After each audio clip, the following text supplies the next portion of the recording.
peacemaker. I am a peacemaker.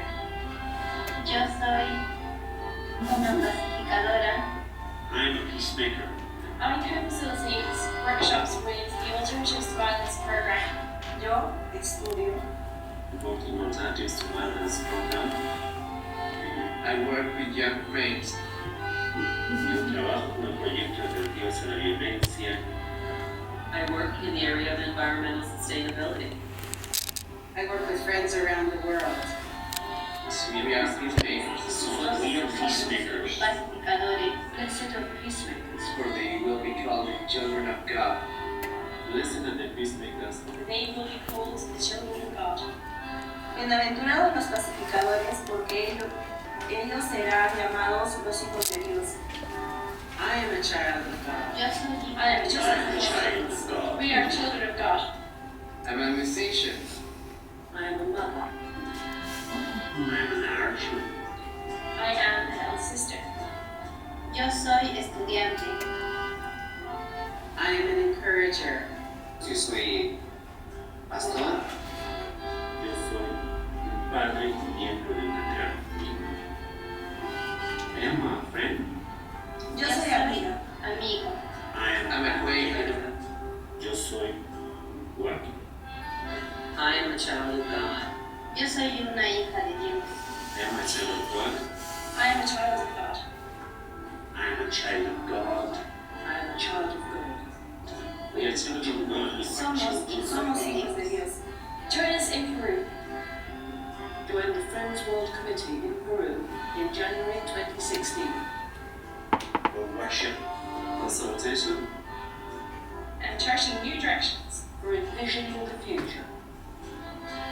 For me, Para mí, For you, para ti, for the peacemakers, para los pacificadores, The peacemakers to come.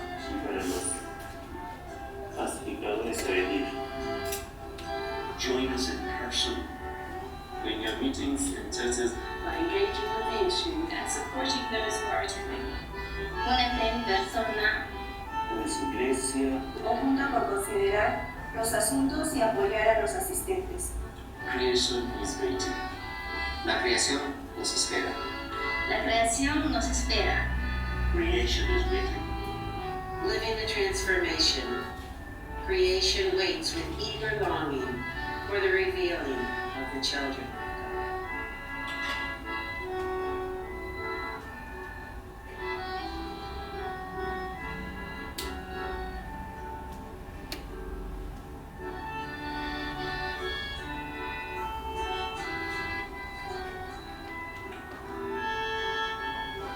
The hotel is actually here.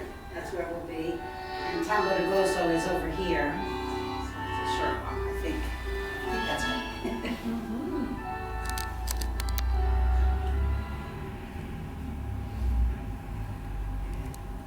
Thank you. So Taz, can you help me out? I rely on my friends, yeah. Yeah, that's right. Yeah, that's, but you can get out of that, this is the website. That's fine. Okay, thank you. So I'll just say a few words, I don't have much time, but certainly I'm here through the day and I'm happy to answer any questions, and Olivia will answer a lot of the specific questions about where we'll stay and so on. But why do we gather was the question on the agenda on my part. Why Peru? Why there? It's just a remarkable place. It's in the Sacred Valley, and there's just an energy there that is calm and beautiful, and it's just a most beautiful country. We come to worship, we come to sing together and laugh together, and as Paul Parker said at the World Conference in ministry, he said, we are breathing with one breath. And so we come together to breathe with one breath, to be together, to join our hands and our voices and our hearts to make a change in the world. And as we know, it's a time in our history, it's a time when we need each other, we need to be together, we need to have the strength of our gathered voice. Because we know we have hope, regardless of what goes on in the world, we have hope because we are joined together in that which is eternal. So it's important for us to gather and to be part of this pilgrimage to help move forward our vision for a better world. So that's the main thing. I want to just say why Peru. For how many of you were in Ireland? I know Rachel was. How many of you were in Ireland in '07 for a triennial? So quite a number of people. You remember the Bolivians there, and then they were very much among us. How many of you were at the World Conference in 2012? Again, a good number. So again, remembering our friends among us, the Bolivians, Peruvians. They've come to us. It's really wonderful for us to be going to them and seeing how they live and appreciating, all that they experience in their context. So we get to be there with them. And this summer I was at the World Conference for the Mennonites in the U.S. And one of the phrases that we heard them repeat over and over again, and it was very poignant. They're very similar to us in our diversity. And they said, "We welcome all forms of worship." And they kept saying that, "We welcome all forms of worship." So I've been thinking about who's the we in that. How can each one of us be welcoming, learn more, be open? How do we create this culture of curiosity, of wanting to know, what is it for you? What is your experience of Quakerism that looks different from my experience of Quakerism?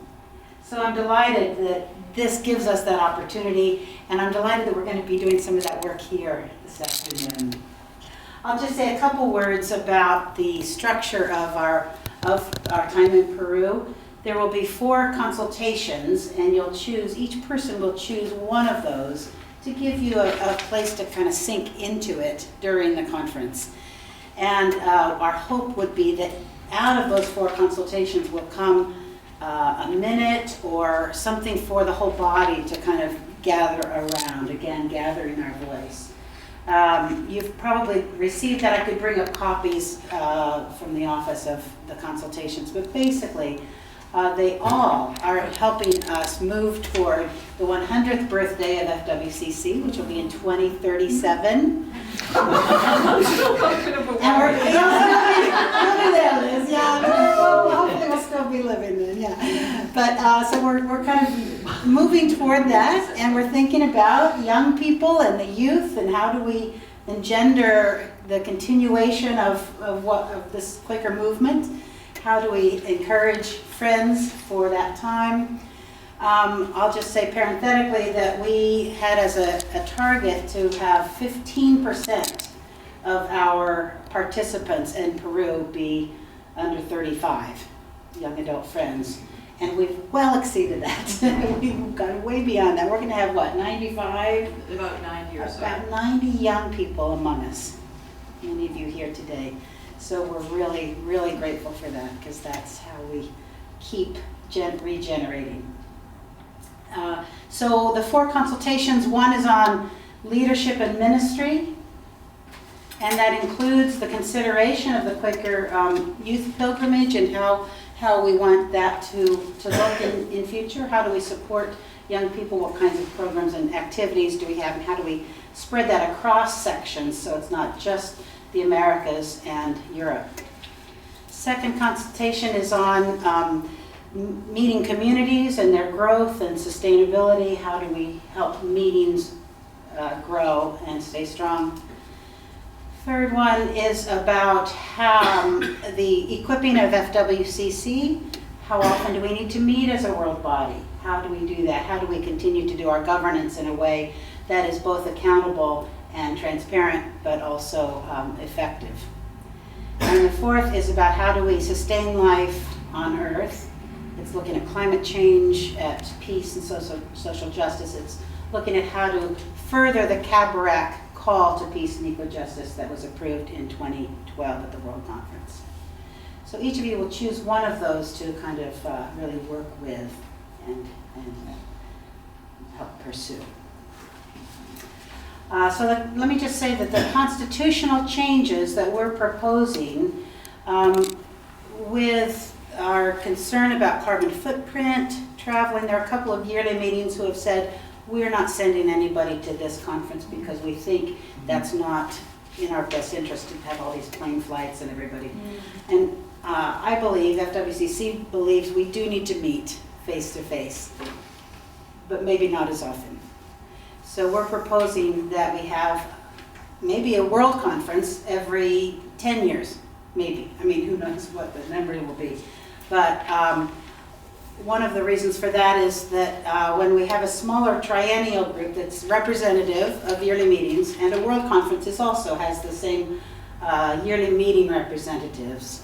But when it's larger, each yearly meeting has more capacity to bring young people, to bring women. You know, if each yearly meeting around the world is allowed only one representative, and that's what they bring, who's that likely to be?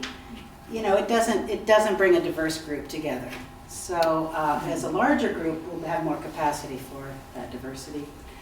And so given that, a lot of the governance has been, actually now gets done at the World Conference, at the World Plenary Meeting. But when we meet less often, the governance needs to take a different form. And I'd say that those of us coming, I mean, are you all coming because you can't wait to do FWCC governance work? No. Right. So we get to do a lot of that where we are, right? So, you know, the government really, when we gather, what we need to gather around is what comes out of the consultations. What is it we're needing to talk about? What is it that's alive for us in how we speak to the world?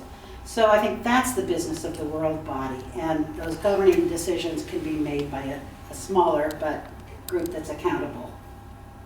So that's the governance change we're hoping to propose. So I guess that's enough for me to talk about now. Brilliant timing. Brilliant timing, Gretchen. We do have a question and answer session because I have a question, but I'm going to keep it because we've got the session at the afternoon so we can keep building up our questions. We've also got